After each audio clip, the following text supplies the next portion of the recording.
Hello and welcome to the Jake Gilbert Show, your chance to hear the thoughts and comments of the head football coach of the Little Giant program. And coach, we unfortunately have to talk about the loss on Saturday, a 41-20 defeat at the hands of DePauw in the 131st Monon Bell Classic. First of all, just tell me your thoughts coming out of that game. You know, I mean, the score was essentially the same as last season, so it'd be hard to say that we've made up any ground, but I actually feel differently. I thought that last season that was a game that wasn't as close as that score.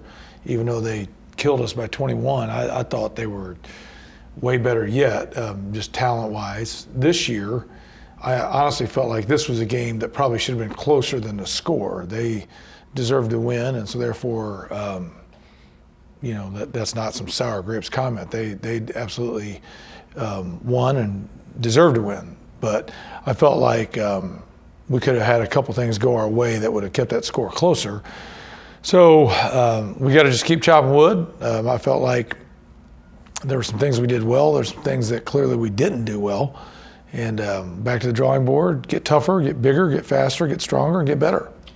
Let's go ahead and look at some highlights from the game. And while we look at these highlights, the first person we obviously have to talk about is Luke Adams. 189 receiving yards on 9 catches. He had the second best performance by a wide receiver for a Wabash receiver in the Monon Bell game.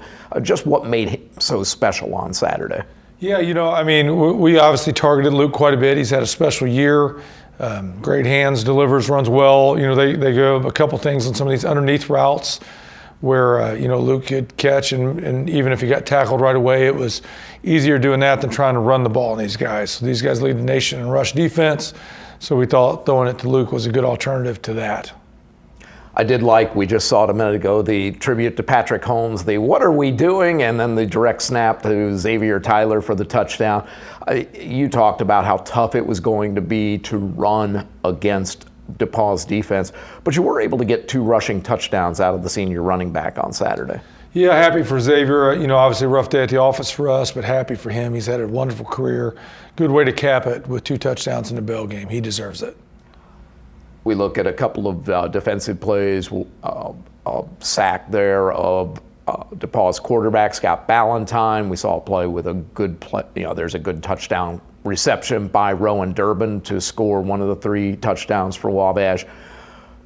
We talked last week about, you know, being able to overcome mistakes. How tough was it? You had the lead and then that interception. Did that kind of halt some momentum for this football team on Saturday? Well, of course, yeah. So, I mean, a very costly interception, but that's just one play. I mean, we got to rise up. But we actually did have them stop there, and then they called pass interference on Gage in the end zone, a call I disagreed with, and that gave them new life. And then, of course, they scored, and you know, that happened twice where we were off the field on 3rd downs and pass interference was called. You know, there was a fumble that we clearly recovered. We had some pictures sent that was obviously in bounds we didn't get. You know, but good teams win in the margins, and they did, and we didn't. So, you know, we were in the red zone 5 times, only managed to score 3 times. They scored all their red zone attempts, you know. And so, again, that's where I'm kind of saying if we would have executed better, but that's how you feel when you lose, like woulda, shoulda, coulda. But there were definitely some things that we could have had go our way and played a little better here and there that I think the game could have been much tighter and closer. But kudos to them for, you know, earning their own luck. So they did a phenomenal job. They outplayed us. We got to get better for next year. The positive coming out of that game is that you get one more game to play this year. Yeah. You're headed to Canton, Ohio, back to the Tom Benson Hall of Fame Stadium to take on a very, very good Ohio Northern University football team in the ForeverLawn Bowl there at the Pro Football Hall of Fame. Wabash back for the 2nd year in a row. Yep. What was the experience like last year for your football team throughout the whole event? Going to the Hall of Fame on Friday night, getting a private tour of the Hall of Fame and a banquet there, and then to play in that stadium of 23,000 people.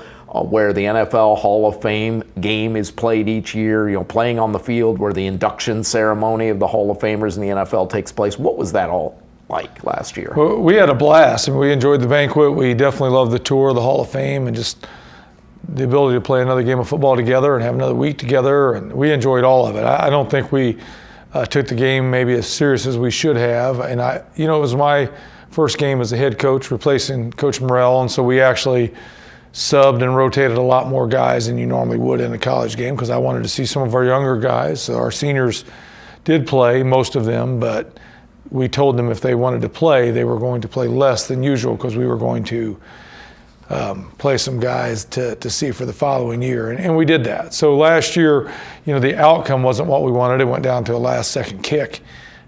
So this year, I think, hopefully we'll be a little more consistent in the approach to the game. Last year is maybe a little more about seeing personnel. This year, we need to get up off the mat, get our wounds licked, and get back to playing football and hopefully get a win against a very, very good team. Like you said, Ohio Northern's an excellent football team. Yeah, this is a team that finished second in the Ohio Athletic Conference. We know how good that conference is at the top with perennial national powerhouse Mount Union. John Carroll, now in our conference, is a team that has often finished second in that conference, second or third. So do you feel like, having played John Carroll, you've got an idea of the type of talent that an Ohio Northern type team might have?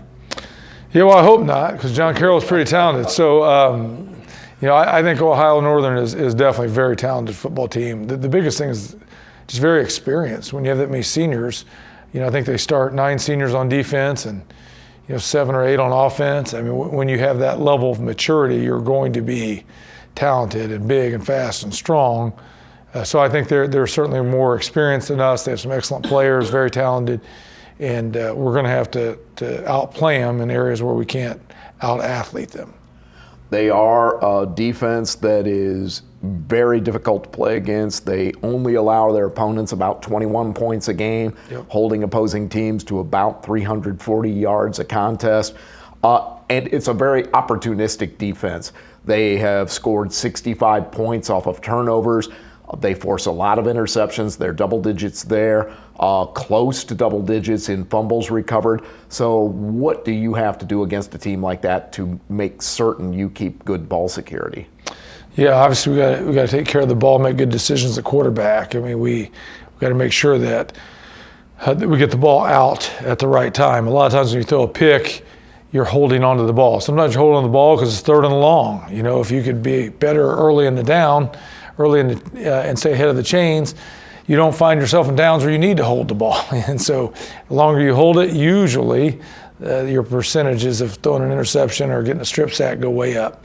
And we've got to protect the quarterback. We've taken a little bit of a step back there. The last few games have been tough. So hopefully we can improve and keep the quarterback clean and let him get the ball out of his hands and make good decisions. And that would be where it all starts. That game will be a 1 o'clock kickoff. Again, at the Tom Benson Hall of Fame Stadium in Canton, Ohio. Tickets are $20 for general admission tickets, and those tickets are good for both games, the ForeverLawn Bowl with Wabash and Ohio Northern, and then the Extra Points Bowl, which will kick off at 6 o'clock between Westminster and Mount St. Joseph. Almost lost the opponent in that one. That game again kicks off at 6 o'clock. Tickets are good for both games. Parking is free if you went last year and paid for parking. This year, parking is free at the Hall of Fame.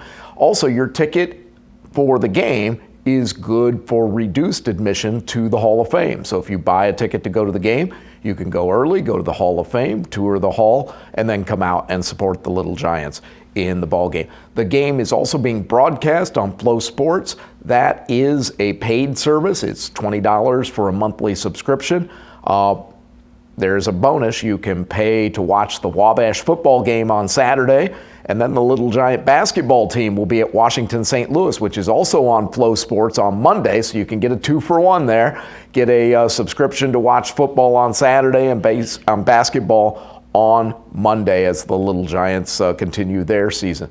We hope to see you in Canton. If we don't, thank you so much for watching the show this year. This is our last Jake Gilbert show for the 2025 season. Coach, thank you so much for your time every single week and for what you and your coaching staff put into this Wabash program. Thank you, Brent. And thanks for all of you who tune in every week and have just been a part of the journey. It's been a great year one. We're extremely excited for the future and ready to get back to work as soon as this game's over.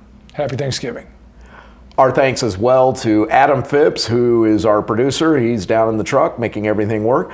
Our student camera operator is Colin Kraus from time to time when his schedule allows. And special thanks to our special guest camera operator today, Jeff Nelson, who is assisting with focus on camera number 1.